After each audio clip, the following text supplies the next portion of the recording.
Cheeky. No one bothered telling me any of your kind survived. Wow, it's hard to believe, but Bayonetta 2 actually exists. Thanks, Nintendo. They brought Bayonetta 2 back from the dead, because without Nintendo, Platinum basically says that Sega wanted to abandon the series, and now it's back. So Bayonetta and all her weird, stereotypical characters are back, and essentially the game starts out and they're Christmas shopping, and then this Guido gets hit over by a bike, and then Bayonetta's friend Jean, her soul gets sucked out, and she must save her soul by going to hell, basically. Although it's not called hell, of course. And there's angels and demons this time. Oh, the Dan Brown, that's what it is. The Dan Brown prophecy has been continued into Japanese anime. The first game really didn't have much of a great plot, and this one doesn't have a great plot either. I mean, that's the general idea. Bayonetta goes to hell to rescue Jean's soul. That's basically it.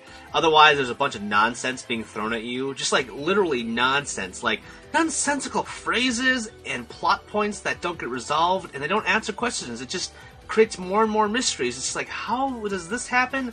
I will say everyone is pretty annoying, except for Bayonetta, even though her tirades can get a bit long. But she has some very, very funny quips. She's like the Spider-Man of women. Right? As a hair witch. Anyway, let's get through all that. So, the story definitely bogs down the experience, because at least halfway through the game, basically it is cutscene, action, cutscene, action, cutscene, action.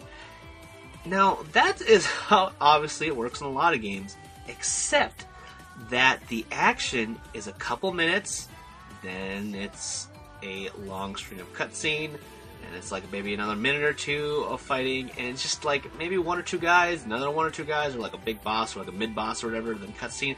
It just really bogs down the experience until about halfway through the game they decide, fuck the story, let's just put the action in there. And then, strangely enough, as my interest was waning, then it peaked up again, because it's like, wow, I'm actually getting to play more and more of this game. Of course, you can skip the cutscenes, but I thought I should see them through, because there's some great action-oriented stuff, and there's just some weird, quirky dialogue in there. But I mean, for this game, I mean, if you like the story of the first one, what's wrong with you? But I guess maybe you'll like this story too. But let's get to that action, or let me get more in depth the action, I should say, because I've already started talking about it. Bayonetta, the first game, is something that I enjoyed very much, but this one improves and tweaks everything about it. It's a much easier to activate the witch time, which is the central idea behind this entire game, where, as you play Bayonetta, like many other outlets have basically said, it is a defensive game. You don't want to go up there and just mash buttons to kill guys. What you want to do is punch guys as they're about to hit you. You do a backflip and dodge the attack, thus creates a second or two of slow time that you can do more executables, and it builds up your combos and makes you stronger, basically. So in that sense, it is kind of rhythm-based, because I mean, a lot of us have been trained since the original game came out in 2009 or 10, one of those two. Basically, we've had a lot more rhythm games since then. So, and even just rhythm-based attacks, just the Batman Arkham games and Assassin's Creed. So we're pretty much used to looking for tells to dodge enemies for, and partly because of that is another reason why I like the combat so much.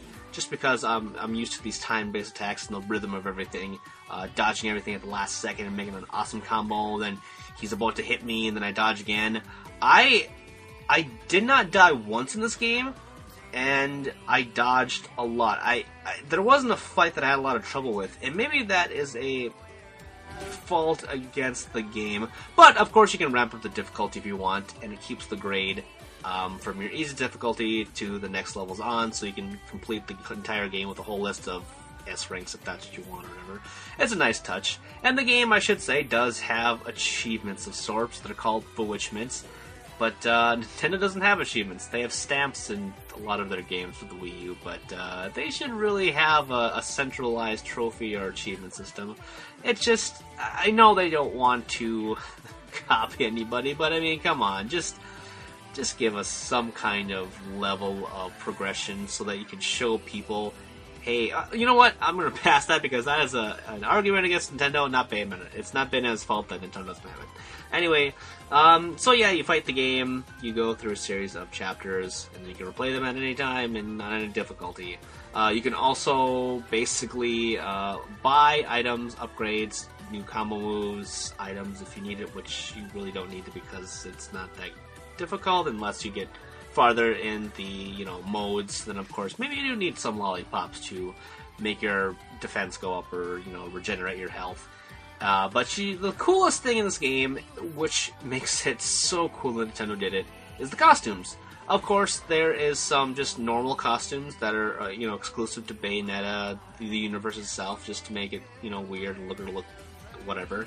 But there's so many awesome nods to Nintendo for these costumes.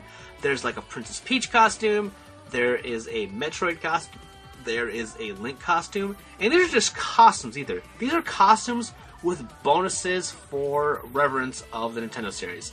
If you play as the Peach costume, instead of summoning like demons through portals, you summon Bowser's arms and legs. Yeah, that is freaking cool. If you're Metroid, or if you're Samus, you have all the sound effects from the Metroid series. You can turn into a freaking morph ball and drop bombs, and you have your blaster cannon. It's just really, really cool. You even have the screw attack.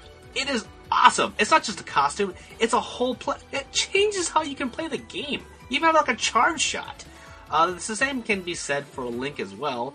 Instead of dropping rings, they drop rupees, and there's sound effects and stuff like that too. Though the sword doesn't really come into play, it's more like a prop, which is kind of whatever.